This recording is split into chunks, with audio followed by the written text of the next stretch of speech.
Hello.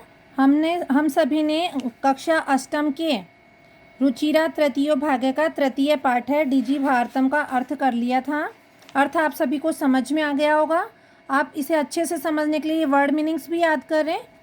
इसके बाद अब हम इसके प्रश्नोत्तर करते हैं। प्रश्न नंबर 1 है अधोलिखितानां प्रश्नानां उत्तराणि एक पदेन लिखत।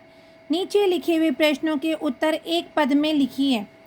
कह है कुत्र डिजिटल इंडिया इत्यस्य चर्चा भवति। कहाँ पर डिजिटल इंडिया इसकी चर्चा होती है। इसका उत्तर होगा संपूर्ण विश्व, पूरे विश्व में। खै है केन सह मानवस्य आवश्यकता परिवर्तिते। किसके साथ मानव की आवश्यकता परिवर्तित हो जाती है।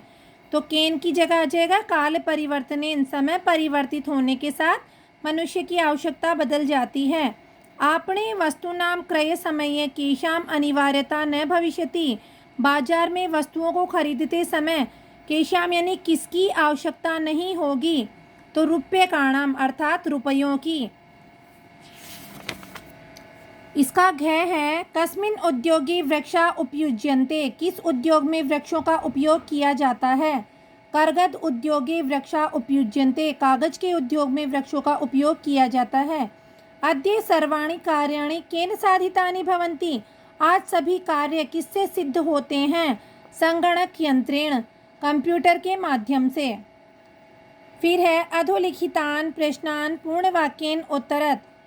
नीचे लिखे हुए प्रश्नों का पूर्ण वाक्य में उत्तर देना है। कह है प्राचीन काले विद्या कथम गृह्यते स्म। प्राचीन काल में विद्या कैसे ग्रहण की जाती थी।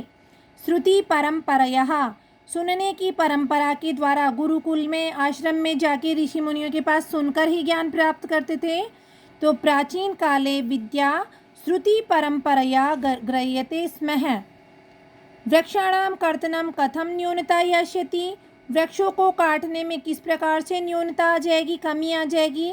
तो इसका फुल आंसर होगा वृक्षाणां कर्तनं संगणकस्य अधिकाधिक प्रयोगेण न्यूनतां यास्यति। गह है चिकित्सालये कस्य आवश्यकता अद्य न अनुभूयते। चिकित्सालय में किसकी आवश्यकता आज अनुभूत नहीं की जा रही है। तो चिकित्सालये उपचारार्थं रूप्यकाणां आवश्यकता अद्य न अनुभूयते। घ है वयं कस्यां दिशिम अग्रेसरामः। हम सभी किस दिशा की ओर अग्रसर हैं, आगे बढ़ रहे हैं। वयं डिजी भारतम दिशि अग्रेसरामः। हम सभी डिजिटल भारत की दिशा में अग्रसर हैं। वस्त्रपुटके केषां आवश्यकता न भविष्यति। वस्त्रों की जेब में किसकी आवश्यकता नहीं होगी आने वाले समय में। तो रूप्यकाणां।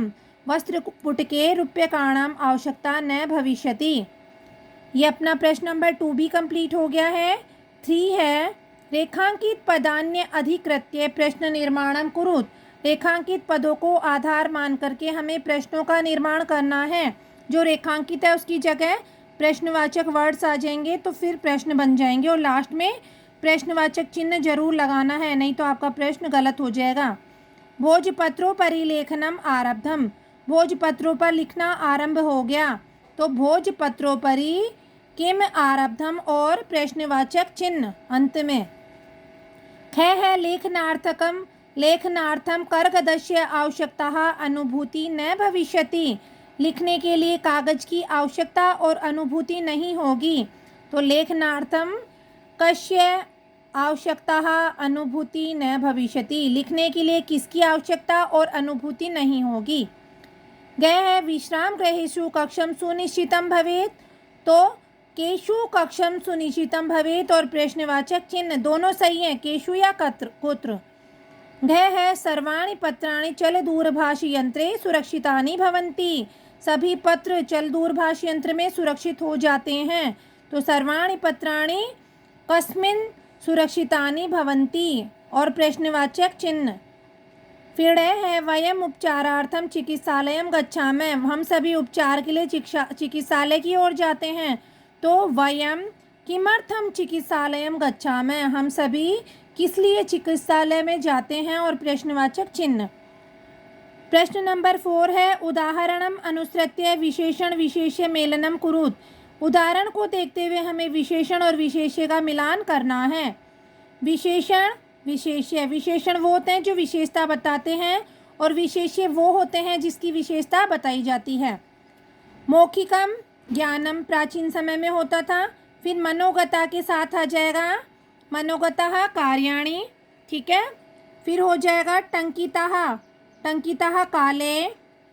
फिर हो जाएगा महान, महान के साथ हो जाएगा उपकार है। और मुद्रा विहीन के साथ हो जाएगा फोर विनिमय है। तो ये आपका ऐसे हो गया है। फिर नंबर 5 है अधोलिखित पदयोः संधिं कृत्वा लिखत। नीचे लिखे हुए पदों को संधि कृत्वा, संधि करना मीन्स जोड़ करके लिखना है, संधि विच्छेद करना मीन्स उनके टुकड़े करना होता है। अब यहाँ हमारे संधि विच्छेद है तो हमें संधि युक्त पद बनाना है। पदस्य प्लस अस्य, पदस्यास्य। तालपत्र प्लस उपरि, तालपत्रोपरि। फिर च प्लस अतिष्ठत, चातिष्ठत। कर्गद प्लस उद्योगे, कर्गदोद्योगे है। क्रय प्लस अर्थम, क्रयार्थम। इति प्लस अनयोः, इत्यनयोः। उपचार प्लस अर्थम, तो इसका संधि युक्त पद हो जाएगा उपचारार्थम। प्रश्न नंबर 6 है उदाहरणम अनुसृत्य अधोलिखितेन पदेन लघु वाक्य निर्माणम कुरुत। जो हमें उदाहरण में दिया हुआ है उसके अकॉर्डिंग जो ये हमारे को जो वर्ड्स दिए हुए हैं इनसे हमें, इन पदों से हमें छोटे छोटे सेंटेंस का निर्माण करना है, छोटे वाक्य का निर्माण करना है। जिज्ञासा का बन जाएगा मम मनसि वैज्ञानिकानां विषये जिज्ञासा अस्ति। मेरे मन में वैज्ञानिकों के विषय में जिज्ञासा है। फिर आवश्यकता का हो जाएगा वस्त्रपुटके रूप्यकाणां आवश्यकता न भविष्यति। वस्त्र की जेब में रुपयों की आवश्यकता नहीं होगी। फिर सामग्री का बन जाएगा वाक्य तव पठन सामग्री कुत्र अस्ति। तुम्हारी पढ़ने की सामग्री कहाँ है। फिर पर्यावरण सुरक्षा का वाक्य बनेगा सर्वे मिलित्वा पर्यावरण सुरक्षा करणीया। सभी को मिलकर के पर्यावरण की सुरक्षा करनी चाहिए। विश्राम गृहम का हो जाएगा विश्राम गृहम न अतिदूरम वर्तते। विश्राम गृह अत्यधिक दूर नहीं है। प्रश्न नंबर 7 है आपका उदाहरणम अनुसारम कोष्टक प्रदत्तेषु पदेषु चतुर्थी प्रयुज्य रिक्त स्थान पूर्तिम कुरुत। जो भी हमें कोष्टक में वर्ड्स दिए हुए हैं उनकी चतुर्थी विभक्ति बना के हमें फिल इन द ब्लैंक में फिल करना है। जैसे भिक्षुकाय धनम ददातु, भिक्षुकाय, आय की ध्वनि आती है हमें, है ना। अकारांत में तो आय की आएगी और आकारांत में आई की आएगी, है ना। तो ये चलेंगे राम की तरह निर्धन और छात्र के, और ये लता वाला लता की तरह रमा आकारांत की तरह लता आकारांत होगा, आकारांत। तो ये है फर्स्ट का। छात्र का हो जाएगा छात्राय पुस्तकम देहि, छात्र के लिए पुस्तक दो, छात्राय। है में हो जाएगा अहम निर्धनाय वस्त्राणि ददामि, मैं निर्धनों के लिए वस्त्र देता हूँ। फिर लतायै पठनम रोचते, लता को पढ़ना अच्छा लगता है। फिर घ में हो जाएगा रमेश है सुरेशाय अलम, रमेश सुरेश से श्रेष्ठ है। फिर अध्यापक का चतुर्थी हो जाएगा अध्यापकाय नमः, अध्यापक को नमस्कार। तो ये आपके पार्ट 3 के प्रश्नोत्तर भी कंप्लीट हो गए हैं। आप इसे पढ़ें और समझें और